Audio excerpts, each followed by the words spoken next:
Hello, I'm Bunny Luna, and I am here to talk about how nature is queer. I have been looking for a lot of representation of queerness in nature because I think that it's really important for representation to be there for people of all types. And nature is a perfect place for variety and differences and for examples of how that is a positive thing.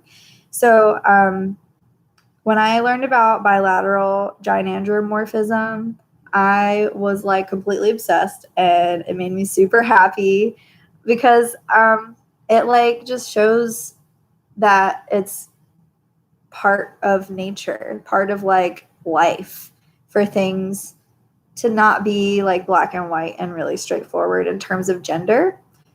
So I'm going to explain to you what bilateral gynandromorphism is and why it shows me and you that nature is queer. So gynandromorphism is where creatures there are many different kinds of creatures that have bilateral gynandromorphism, but where creatures are born with ambiguous gender, similar to how intersex people are ambiguous gender. They have some combination of what we consider male and female gender. Which I can talk a whole lot about how male and female, the binary of gender, is totally unnecessary and wrong and is too small of boxes to hold us. But I'll keep that for a different day. Bilateral gynandromorphism is, it shows up in a lot of different types of creatures in nature. I have seen some really excellent photos of butterflies specifically where it's very obvious. And I'm going to actually pull some of that up on my phone here so that I can show you some pictures because I think that shows, better than anything else. So to give you an example, this one I think is really nice. So the bilateral part means each side is different. There's bilateral gynandromorphism and there's also mosaic gynandromorphism, which is where instead of a clear cut male on the right side and female on the left side, it's kind of not as clear cut one side or the other, which is the mosaic gynandromorphism. But here is a really excellent photo of butterflies that are gynandromorphic. So, oh wow, we cannot see very well. Okay, so this one here is a male butterfly of this specific kind of butterfly. This one here is female, and all of the rest here are some combination of the two. You can see in the colors and stuff. It's really not very easy to see my phone in this video, which is kind of frustrating. But there are other examples of other butterflies. Let's see if I can tilt it in a way that you can see it better.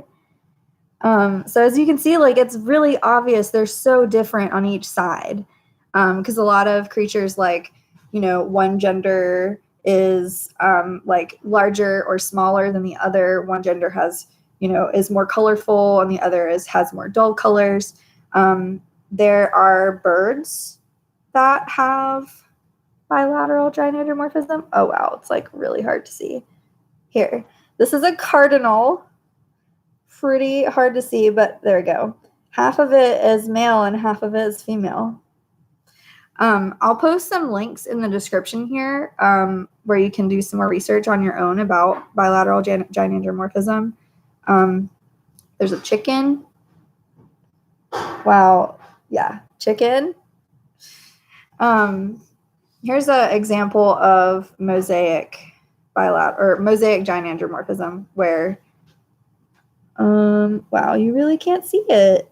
Okay, there's one gender and then the other gender, and then this one is a combination of the two, but it's mosaic, so it's not just one is on one side and the other is on the other. It's a combination of like both sides have a combination of gender.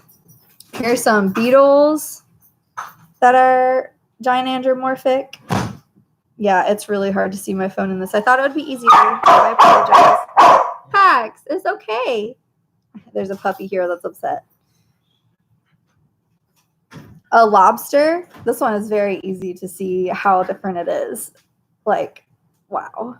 Like just the straight line down the middle. So this is bilateral, you know, one on one side and one on the other. I think that like there are so many examples. Like there are other birds and stuff that there are photos of, but it's hard to see on my phone.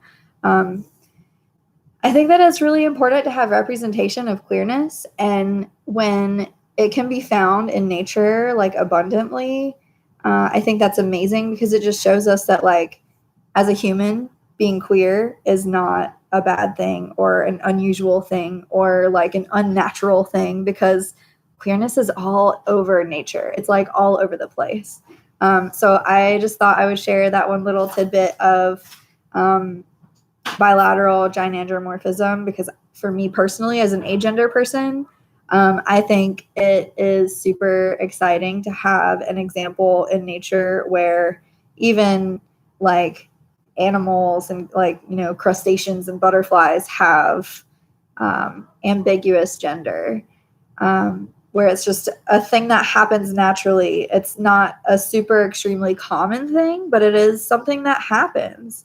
And it shows us that like there's nothing broken or wrong about us. We are just like a part of nature, and like that is really special, and it should be celebrated instead of be something that should be hidden away or shamed.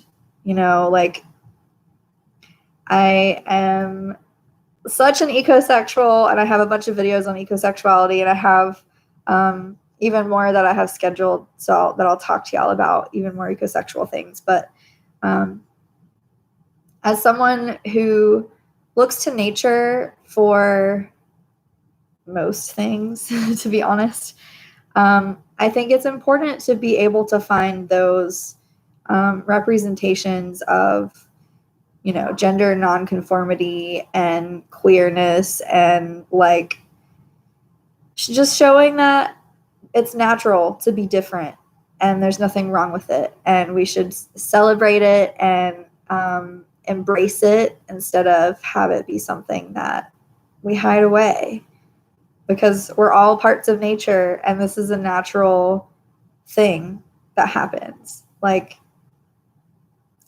we are who we are for a reason, and we are here on this earth for a reason.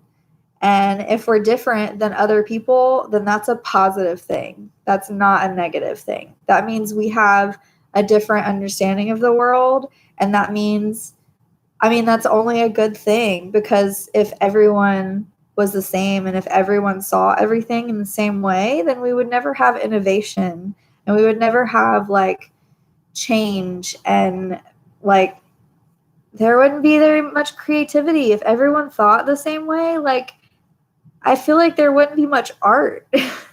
And to me, that's extremely important, is just art and difference and uniqueness, and that should be celebrated instead of put down. So I wanted today's video to be pretty short so it's more accessible to people. I know a lot of my videos in the past have been like an hour long. So I have some plans for shorter videos coming up in the future, including this one. I'm hoping to keep it under 10 minutes. I've got 30 seconds left. But yeah, if you want to continue seeing more of these videos about how nature is queer, next week I have a video planned for me to talk about how I love menstruating as an agender person, and how like having a period is not necessarily like feminine. And I have, you know, a whole bunch of other videos planned for the next couple months. So I'm excited to share that with you. And I appreciate you being here. If you would like to go into a more in-depth discussion of any of the topics that I talk about on these Monday live streams, I do an intimate group live video gathering on Thursdays for members of my website at bunnyluna.com. That's where we can go more in depth and like have a discussion about all the things that I talk about on Mondays. So I'd love to have you join me there if that's calling to you. If not, I look forward to making more videos for you every Monday. Thank you for being here. I love you so much. Bye.